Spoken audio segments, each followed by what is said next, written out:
Greetings, friends. It's me, Wayman. I'm in the kitchen. Um, Mrs. Wayman is sleeping. We work swing shift 12 hours. So, I already slept. So, I got up early. And I'm responding to a video by SisterSunshine. Sister, I'm not stalking you by making you 2 videos in a row. But, what you said about rods and staves and shepherds and how a lot of it is BS, I just wanted to go over because I think that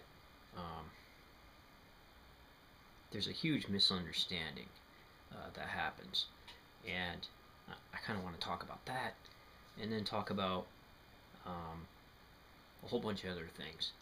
So I'll be digressing, and I'm sorry to my viewers if I haven't done videos in a while. Things have just been really hectic, and with work and family and everything. So this isn't totally going to be an excuse video, but I need to improve my video quality. Quality, not quantity, right? So that's what I'm trying to do here. So I think that when a fundamentalist Christian becomes a non-believer, those types of fundamentalism follow. And I'm not being facetious here, sister, but I had to put up with some terribly terribly thought out religious videos concerning morals and things when you were on that side. And now I have to put up with some terribly thought out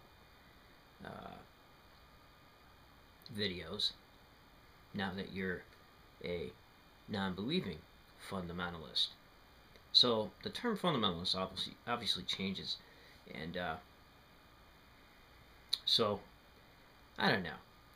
I just can't go with the Thunderfoot interpretation of the Good Shepherd, and I think there's more to it.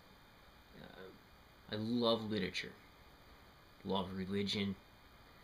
I love history, things like that. And you all know if you've been watching me. Back when I was doing some better quality videos, I was talking more about that. I've been out of it for a while because life just got me busy, unfortunately, and I really miss it. I try to stay in it as much as I can. But what I think about is how people respond to religion, both when they're in it and when they're out of it. So I don't know. I just think he went a little bit too far on this. It's not all BS. And maybe I'll get into explaining a little bit why. Now, I'm going to massacre a name. And it came up in Walter Burkhart's book, one of his books on Greek religion. The guy's excellent, if you get a hold of that book. And because I've been studying Greek religion for maybe about a year now, I haven't been into it for the last 6 months, but I did study it for about a year, reading Homer and a lot of books on Greek religion and Greek rituals. I just picked one up on Greek magic, things like that. This is all very important. What I'm seeing is that a lot of religious beliefs was tribal and mixed in with culture. So a lot of times, if it's taken out of the culture and there's no tribal involvement, people are more independent now these days. Independent in that we are global, and we have to consider that too. That's what people are dealing with now. A lot of peoples are afraid of assimilation, of philosophies, religions, and they're afraid of disappearing. So there's a lot of social things that go on with belief systems. A lot of family and friends and things like that. But today, I think that people are becoming more independent, but I hope that doesn't destroy the power of the myth. The power of the myth. So, discussing Hermes, the ram bearer. That's where Christianity, I think, first probably stole that. I'm going to post a link. I'm not going to even try to attempt to say the Greek word for this, but there's an image of Hermes, the ram bearer, bringing a ram on his shoulders for sacrifice. And it's a lamb.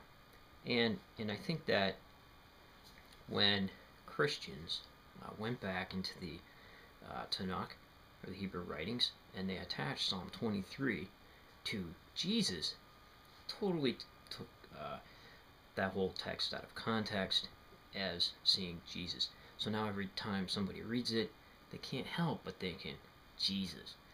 It's probably not. So I just want to give maybe a little perspective on what that might be. I guess that when you're talking about rods and staffs, definitely definitely mythology is very sexual, definitely, as you talked about a little bit in your video. However, I think that rather than like the Christian interpretation of the rod and staff, meaning to guide people and all that, that's baloney. I believe that the rod and staff, and I've seen other people talk about this from a more historical thing, was more or less to help the sheep get the crook, and also to beat off predators. It wasn't necessarily maybe to keep the sheep in line, but to beat off predators. And I don't know if you've ever hiked long distances or traveled in a hike with a pack on, but I've had the chance to do that, and sometimes it can be pretty strange outside. And when there's no walls of protection around, most of the animals in the local area, and you're not sure where you're going to be sleeping. So all those insecurities that we don't even think about when reading this. Psalm 23 could be just about a guy who got back from his yearly rounds of flocking sheep, moving sheeps, pasture to pasture, and is thankful that he got back another year. And he says, I'm going to write a poem to the divine about that. So that's what it is. So maybe he just had a life-changing experience. Maybe he had a close call with a bear, or some wild animal that he had to beat off. So all this baloney about being a sheep and you're going to get eaten, you're probably going to be sacrificed. But first, they're going to get your wool. So I don't think that somebody was sitting around eating sheep. As Thunderfoot would say, you're dead if you're a sheep. You're keeping people warm, too, for a long time. And, you're valuable for that, more so than you are for your meat. But definitely, sacrifice was a big thing. And if you look at some of the Greek ideas of sacrifice with that, including what I mentioned there, Hermes, I think the views might change a little bit. And I want to read a section, a small section out of Hesiod's Theogony, which is awesome. If you get a chance to read that, it's right in the front when he first starts the text, talking about the creation of gods and men, and the muse inspires him to sing.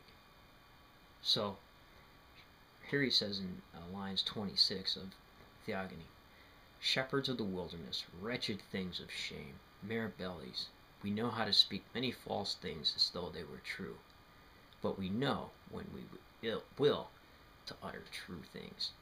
That's just beautiful. So the idea of the shepherd as being wretched, it's a tough lifestyle. You're out there, you're in the elements, you're in the unknown, there's insecurities and anxiety, and not only from without, but within. And I think that's what the text is talking about. And if God bothers you in any of those verses, just do what I do. You cross it out and you put in virtue. You put in virtue. What better shepherd is there than virtue herself?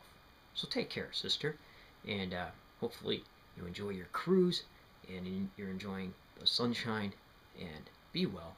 And remember, if everybody's thinking alike, then somebody isn't thinking